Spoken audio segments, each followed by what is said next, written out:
शुभ संध्या और स्वागत है आपको ऑन द रिकॉर्ड में। ये है i24 न्यूज का इन डेप्थ इंटरव्यू शो। अमेरिकी राष्ट्रपति ट्रंप ने इस हफ्ते कहा कि वो ईरान के साथ संघर्ष को कम करना चाहते हैं, इस उम्मीद में कि एक समझौता हो सके जिससे होर्मुज जलडमरू मध्य फिर से खुल सके। लेकिन क्षेत्र के कुछ देशों के लिए ईरान के साथ चल रहा संघर्ष बिल्कुल भी शांत नहीं है। अगर 40 दिन के युद्ध के दौरान सबसे ज्यादा प्रभावित देश यूएई था, तो अब ऐसा लगता है कि ईरान और उसके प्रॉक्सी समूहों का ध्यान सऊदी अरब पर केंद्रित है। अब महीनों से सऊदी अरब ने अपने क्षेत्र पर, यमन में अपनी सेनाओं पर और लाल सागर में अपने तेल टैंकरों पर हो रहे हूती हमलों का सामना किया है। इराक में ईरान समर्थित मिलिशिया ने सऊदी ऊर्जा सुविधाओं पर हमला किया है और ईरान द्वारा होर्मुज जलडमरू मध्य को लगातार बंद रखने से सऊदी अरब की तेल निर्यात करने की क्षमता सीमित हो गई है।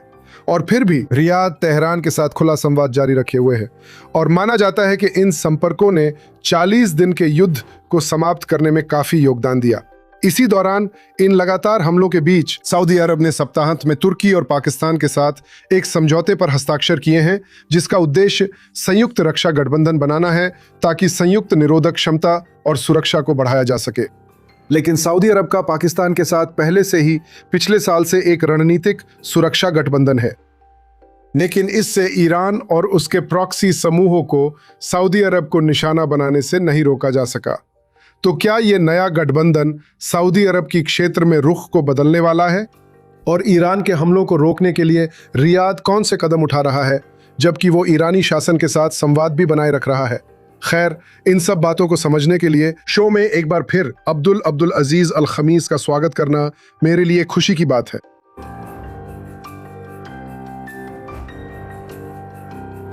अल अजीज एक प्रमुख सऊदी पत्रकार है। उन्होंने कई बार इजराइल का दौरा किया है, जिसमें केनेसेट में भाषण देना भी शामिल है, जिसमें उन्होंने इजराइल और सऊदी अरब के बीच सीधे राजनयिक संबंध स्थापित करने का आह्वान किया था। अब्दुल अजीज अल खमीस, एक बार फिर ऑन द रिकॉर्ड में मेरे साथ जुड़ने के लिए धन्यवाद। स्वागत है कभी भी। तो जैसा कि मैंने अपनी भूमिका में कहा, जबकि ईरान फिलहाल सीधे तौर पर सऊदी अरब पर हमला नहीं कर रहा है, ऐसा लगता है कि तेहरान और उसके समर्थित गुट अपने हमलों का केंद्र सऊदी अरब को बना रहे हैं, किसी और देश की तुलना में ज्यादा। ऐसा क्यों है? ये सऊदी अरब और खाड़ी देशों पर एक तरह का दबाव है ताकि वे अपनी ताकत या वॉशिंगटन पर अपने प्रभाव का इस्तेमाल करें, ताकि अमेरिका और ट्रंप पर दबाव बनाया जा सके कि वे ईरान पर हमला ना करें। और मुझे लगता है कि वे इसमें सफल भी हो जाते हैं। ईरानी वे तब सफल होते हैं जब ट्रंप ने अपना बड़ा ऑपरेशन जिसे करने का उन्होंने वादा किया था, उसे रोक दिया। और उन्होंने ये भी बताया कि सऊदी अरब और अन्य खाड़ी देश, उन्होंने ट्रंप से उनके खिलाफ ऑपरेशन रोकने के लिए कहा था। मुझे लगता है कि ईरानी अच्छी तरह जानते हैं कि सऊदी अरब क्षेत्र के अन्य देशों और अमेरिका के साथ कैसे निपटना है, और फिर भी वे काफी बढ़त हासिल करते हैं, खासकर जब वे होर्मुज जलडमरू मध्य को नियंत्रित करते हैं। लेकिन वे किसी और देश पर हमला नहीं कर रहे हैं अब्दुल अजीज, वे सिर्फ सऊदी अरब पर ही ध्यान केंद्रित कर रहे हैं। सिर्फ सऊदी अरब को ही क्यों निशाना बना रहे हैं? ये कई कारण हैं। वे हौती, उन्हें सऊदी अरब से समस्या है क्योंकि वे बहुत सारे फायदे हासिल करना चाहते हैं, खासकर जब सऊदी हवाई आवाजाही और एयरपोर्ट पर लगी पाबंदियां हटाते हैं, और वे हौथियों को सना एयरपोर्ट का सामान्य रूप से इस्तेमाल करने देते हैं। और उन्होंने सऊदी सेना से यमन छोड़ने के लिए कहा, और उन्होंने यमन में सऊदी स्थिति की कमजोरी और यमन में सऊदी और दक्षिण यमन के अन्य गुटों के बीच टकराव का फायदा उठाने की कोशिश की। और इसी वजह से वे जानते हैं कि सऊदी अरब पर दबाव बनाने का यह सही समय है। लेकिन अब तक सऊदी अरब ने हौथियों को वह नहीं दिया जो वे चाहते हैं। इसी वजह से हौथी दक्षिण में हमला करना शुरू कर देते हैं। यह सिर्फ ईरान से जुड़ा नहीं है। ईरान, ठीक है, उन्होंने उनका इस्तेमाल किया और हौथी की स्थिति से फायदा उठाया, लेकिन इसके साथ कई संकेत भी आ रहे हैं। यानी हौथी, वे अपने समय, युद्ध और संकट का इस्तेमाल कर रहे हैं ताकि क्षेत्र में सऊदी और दूसरों की कमजोरी का फायदा उठा सकें। और ईरानी लोगों ने हौथियों का इस्तेमाल किया है और इसमें कई कई बिंदु हैं। दूसरी बातों में से एक है लाल सागर और कैसे हौथी ईरानियों की उनके खेल में मदद करने की कोशिश करते हैं। मुझे लगता है सबसे ज्यादा या सबसे बड़ी गलती जो संयुक्त राज्य अमेरिका ने की वह युद्ध की शुरुआत में ध्यान केंद्रित ना करना था। होर्मुज जलडमरू मध्य में और उन्होंने होर्मुज जलडमरू मध्य को एक कार्ड और ईरानियों के हाथ में एक मजबूत कार्ड के रूप में छोड़ दिया। और अब तक खाड़ी देश इस मामले को एक अजीब मामला मानते हैं क्योंकि हम अमेरिकी ताकत को जानते हैं और हम ईरानी सेनाओं को जानते हैं। वे होर्मुज जलडमरू मध्य में बहुत शक्तिशाली नहीं बल्कि सीमित सैन्य गतिविधियां इस्तेमाल करते हैं और यही वजह है कि वे सोचते हैं कि बहुत सी चीजों के जवाब देने की जरूरत है, बहुत से सवाल हैं। अब जैसा कि आपने बताया और मैंने भी परिचय में समझाया, सऊदी हर दिशा से इसका सामना कर रहे हैं और रियाद की प्रतिक्रिया कम से कम कहें तो बहुत ही दिलचस्प रही है। मेरा मतलब है, एक तरफ ये तेहरान से बातचीत जारी रखता है, खुले संवाद को बनाए रखता है पूरे युद्ध के दौरान, यहां तक कि जब IRGC सऊदी ऊर्जा ढांचे को भारी रूप से निशाना बना रहा था, तब भी सऊदी पक्ष सार्वजनिक रूप से ईरान के साथ युद्ध समाप्त करने के लिए काम कर रहा था। दूसरी ओर हमने देखा, कम से कम रिपोर्ट्स के अनुसार, क्योंकि सऊदी अरब ने इसे आधिकारिक रूप से पुष्टि नहीं की थी, उसने 40 दिन के युद्ध के दौरान ईरान पर हमला किया कम से कम एक बार, और वो बंद दरवाजों के पीछे ये कह रहा है कि वो ईरान में इस्लामी शासन को हटाना चाहता है। तो ईरान को लेकर रियाद की रणनीति यहां क्या है? कोई नहीं समझता कि रियाद की रणनीति क्या है। कोई नहीं समझता कि रियाद की नेतृत्व क्या चाहता है।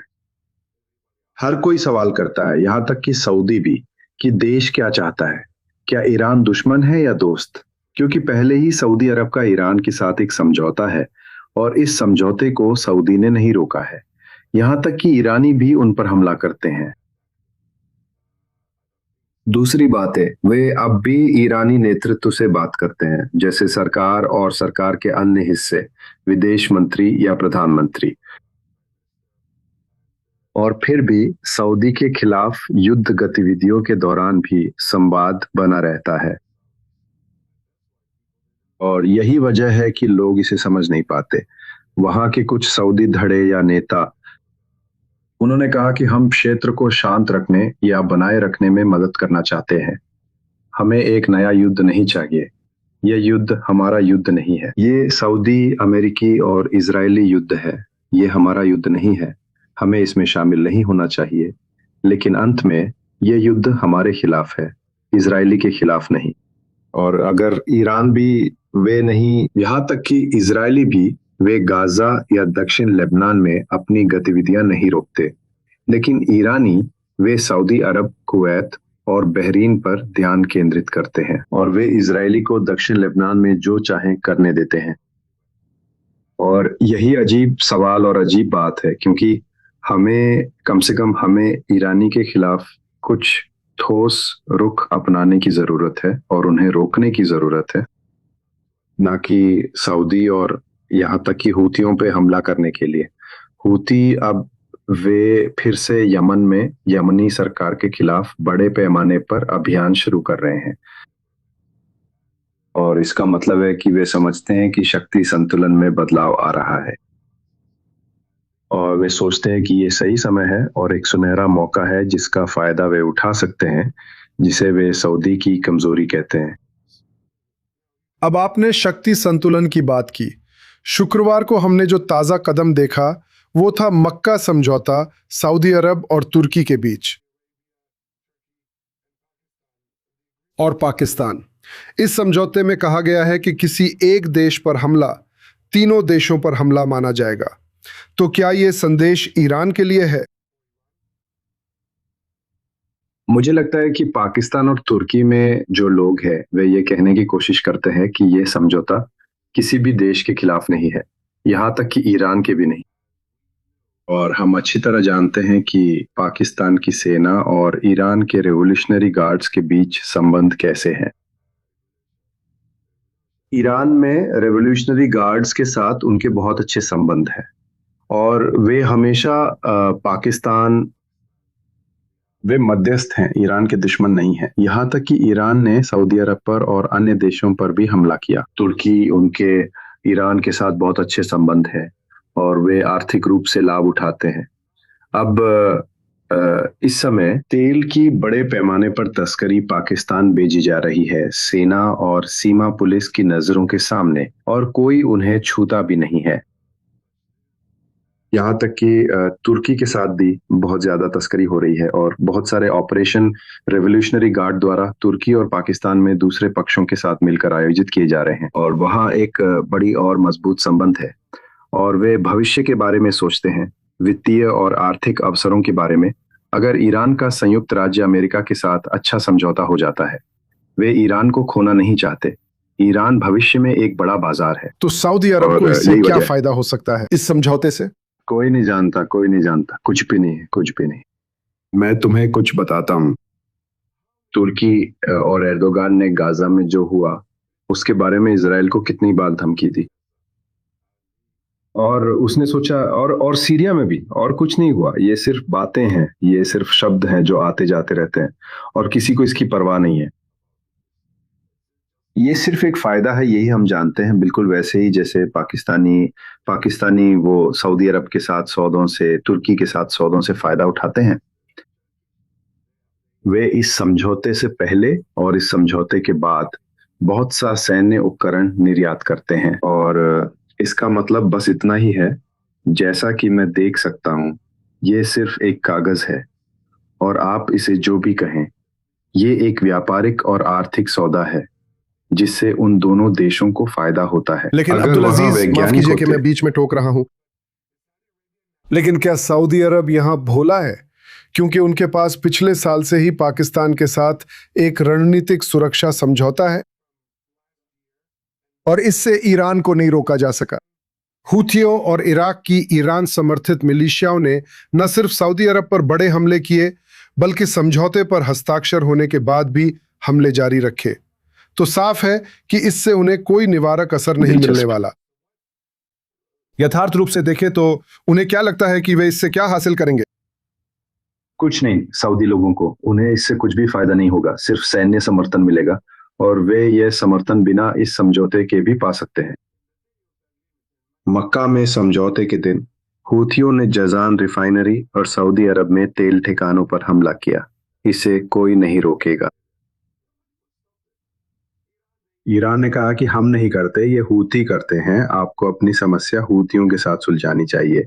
आप हूतियों के साथ समस्या कैसे सुलझाएंगे? क्या पूरे यमन को हूतियों के लिए छोड़ देंगे? और यही होगा वही समस्या जब उन्होंने हिजबुल्लाह को लेबनान के दक्षिण में छोड़ दिया था। जब हम नतीजा देखते हैं, भविष्य में हूतियों को कौन रोकेगा ताकि वे सऊदी सीमा और दक्षिणी सीमाओं पर हमला ना करें? और उनके पास बहुत सारे, जिसे आप सपने कह सकते हैं कि वे दक्षिण सऊदी अरब को यमन के लिए फिर से हासिल करें। हम जानते हैं कि ईरान से कैसे निपटना एक बड़ी समस्या है। अगर आप ईरान से निपटते हैं तो आपको सभी सुन्नियों हूथियों से भी निपटना चाहिए, और इराक में और लेबनान में और ईरान के साथ भी। और कौन ईरान पे भरोसा करता है, या जो ईरान ने कहा उस पर भरोसा करता है कि ठीक है हम साथ में शांति बनाएंगे, या कौन तुर्क या पाकिस्तानी पर भरोसा करता है वे शांति लाएंगे या सऊदी अरब के लिए एक रक्षा कवच देंगे? मुझे लगता है कि वो हमारे क्षेत्र की राजनीति को नहीं जानते थे। ये सिर्फ एक व्यापक समझौता है। बहुत सारे समझौते हैं इस क्षेत्र में, कई सहयोगी समझौते हैं, लेकिन कुछ नहीं हुआ क्योंकि हर कोई अपने हितों का ध्यान रखता है। वे आपकी परवाह नहीं करेंगे, वे आपकी अर्थव्यवस्था से लाभ उठाएंगे, उन्हें जो चाहिए वो मिलेगा और वे आपको अकेला छोड़ देंगे। और हमने देखा कि पाकिस्तानी, जैसा कि आपने कहा, वे युद्ध की शुरुआत में सऊदी अरब का साथ छोड़ देते हैं। कुछ नहीं हुआ मुख्य रूप से वे इसका इस्तेमाल नहीं करेंगे। तो ये वे एक मध्यस्थ हैं, वे एक मध्यस्थ हैं और ये बहुत अजीब है। अगर आपका ईरान के साथ समझौता है और ईरान हमला करता है तो आप और पाकिस्तान ईरान और संयुक्त राज्य अमेरिका के बीच मध्यस्थता करने जाते हैं, और वे ऐसा नहीं करेंगे। और हम पाकिस्तान को अच्छी तरह जानते हैं। वहां बहुत सारे जनरल और पाकिस्तानी सेना के लोग शिया हैं और वे ईरान के प्रति वफादार हैं। हाँ, इस तथाकथित गठबंधन को लेकर अभी भी कई सवाल बाकी है, लेकिन आपने पहले इजराइल का जिक्र किया था। मैं समझता हूं आप क्या कह रहे हैं कि यह समझौता मुख्य रूप से आर्थिक और वित्तीय सहयोग के लिए है, लेकिन क्या आप इसे इजराइल के लिए भी एक संदेश के रूप में देखते हैं? क्योंकि सच में हमने देखा है कि 7 अक्टूबर से जब युद्ध शुरू हुआ कि तुर्की हर मौके पर खुद को इजराइल के बिल्कुल विपरीत दिशा में रखने की कोशिश कर रहा है। तो क्या आपको लगता है कि यह यरूशलेम को भी एक संदेश देने के लिए है? क्षेत्र के सभी देश, खासकर जो खुद को क्षेत्र की बड़ी ताकतें मानते हैं, जैसे तुर्की, पाकिस्तान, सऊदी अरब, मिस्र, ये सभी गजा में जो हुआ उसके बाद उन्हें लगता है कि इजराइल क्षेत्र में अपनी ताकत बढ़ा रहा है और क्षेत्र की नंबर 1 महाशक्ति बन रहा है, और यह उनके रणनीतिक सुरक्षा के लिए एक खतरा है। और यही हुआ है, वे इसे समझते हैं। मेरे विचार में वे सब कुछ गलत समझते हैं। जब 7 अक्टूबर 2023 को हुआ, ये ईरानियों की तरफ से सऊदियों को एक संदेश है कि वे इजराइल और ईरानियों के साथ संबंध सामान्य करने के लिए बहुत आगे न बढ़े। उन्होंने ऐसा किया, उन्होंने जीत हासिल की, उन्होंने सामान्यीकरण रोक दिया और वे बदल गए और सीधे तौर पर सऊदी रुख को शांति की ओर जाने से बदल दिया, इजराइल के खिलाफ जाने लगे और गाजा को एक कारण के रूप में देखने लगे।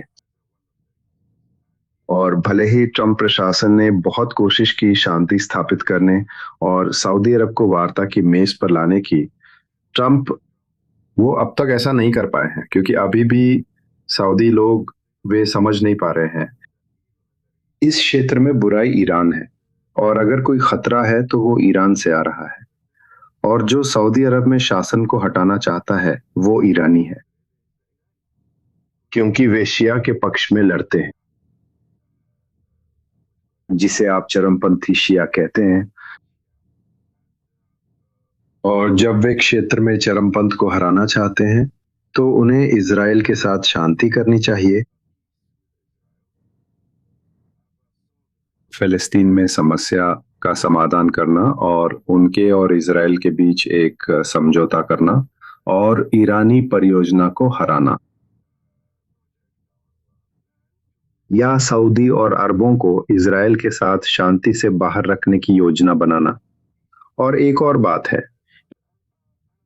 जब इजराइल और संयुक्त राज्य अमेरिका के बीच युद्ध हुआ, इजराइल और संयुक्त राज्य अमेरिका ने ईरान में परमाणु कार्यक्रम को नष्ट कर दिया, और ये पूरे क्षेत्र के लिए अच्छा है, सिर्फ इजराइल या अमेरिका के लिए ही नहीं, ये क्षेत्र के लिए अच्छा है, ये क्षेत्र में शांति के लिए अच्छा है। सोचिए अगर ईरानी लोगों के पास इस दुनिया में परमाणु बम हो,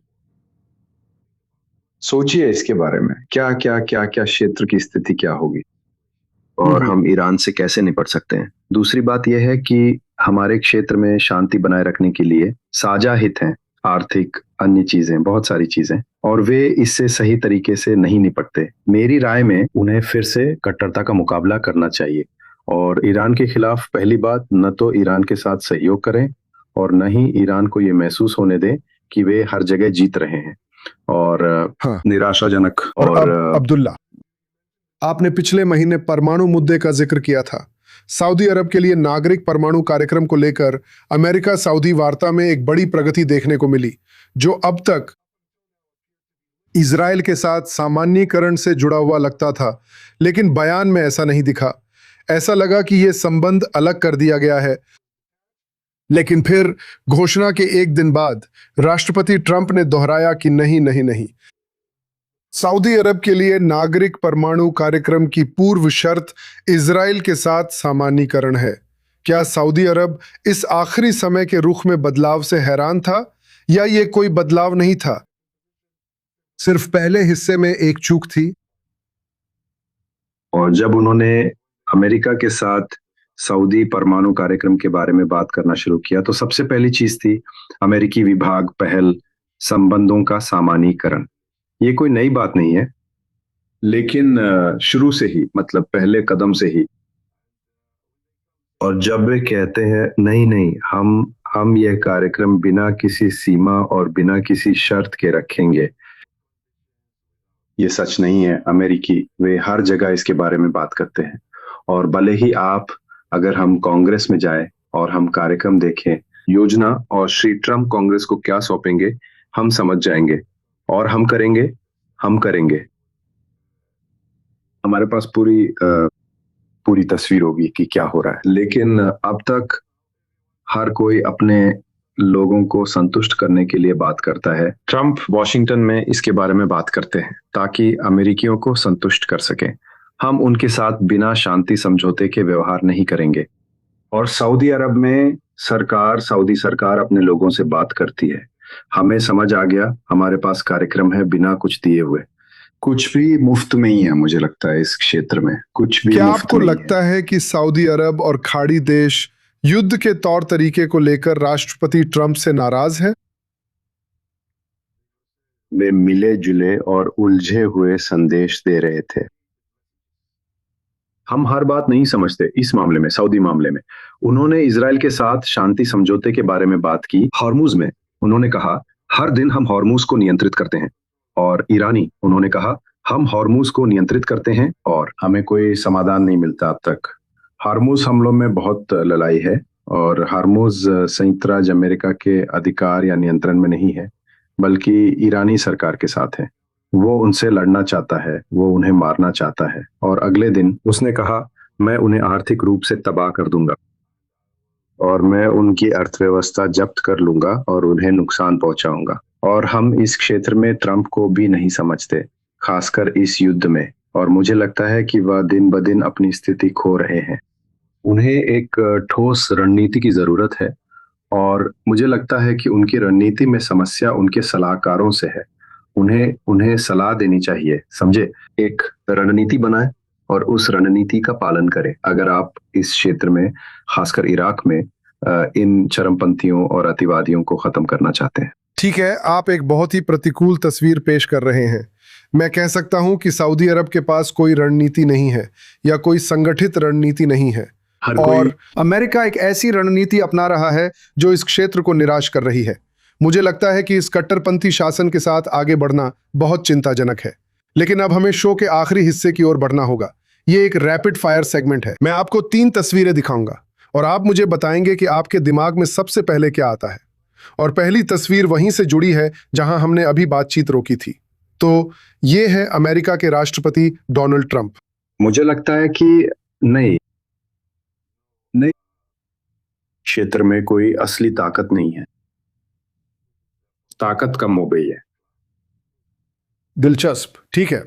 दूसरी तस्वीर, ये खाड़ी सहयोग परिषद यानी जीसीसी की बैठक है जो जून में मनामा में अमेरिकी विदेश मंत्री मार्को रूबियो की मेजबानी के साथ हुई थी। ये भी कुछ ऐसा ही है, कोई रणनीति नहीं, सिर्फ बातें बातें बातें। और कोई योजना नहीं है, कोई एकजुट इच्छा शक्ति नहीं है। दुश्मनों और हमलावरों के खिलाफ कोई एकजुट मोर्चा नहीं है।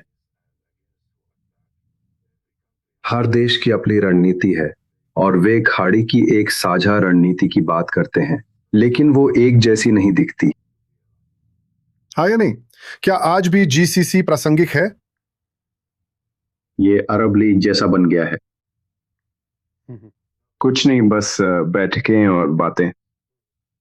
ठीक है, और आज की आखिरी तस्वीर, इसमें सऊदी क्राउन प्रिंस मोहम्मद बिन सलमान तुर्की के राष्ट्रपति रेसेप तैयब एर्दोआन के साथ हैं। पैसा पैसा पैसा, सिर्फ पैसा। कोई असली सहयोग नहीं है, कोई असली दोस्त नहीं है। हमारे भाई भी बस यही पूछते हैं कि तुम मुझे कितना दोगे। इस अस्थिर क्षेत्र में जब ठीक उस जलडमरू मध्य के पार इस क्षेत्र का सबसे खतरनाक देश है, तो इससे सऊदी अरब को आगे बढ़ने में कैसे मदद मिलती है? सऊदी अरब को फिर से जीसीसी देशों के पास लौट जाना चाहिए। ईरान के खिलाफ एक अच्छी और मजबूत रणनीति बनाए खाड़ी और जीसीसी देशों को अपने पीछे एकजुट करें, दुनिया के अन्य देशों से समर्थन लेकर एक बहुत मजबूत रक्षा कवच बनाए। संयुक्त अरब अमीरात और अन्य देशों के साथ। और दूसरी बात, उन्हें राजनीति में सपने देखना छोड़ देना चाहिए और समझना चाहिए कि कोई उनकी मदद नहीं करेगा, उन्हें खुद अपनी मदद करनी चाहिए। ठीक है अब्दुल अजीज, ये एक बहुत ही गंभीर बातचीत थी, हमें यही रुकना होगा। लेकिन मैं आपको एक बार फिर धन्यवाद देना चाहता हूं कि आपने आज रात मेरे साथ जुड़कर अपने बहुत ही दिलचस्प विचार साझा किए। अगले हफ्ते फिर से ऑन द रिकॉर्ड में हमारे साथ जुड़िए। आप आज का एपिसोड और सभी पिछले शो YouTube और Spotify पर देख सकते हैं। देखने के लिए धन्यवाद।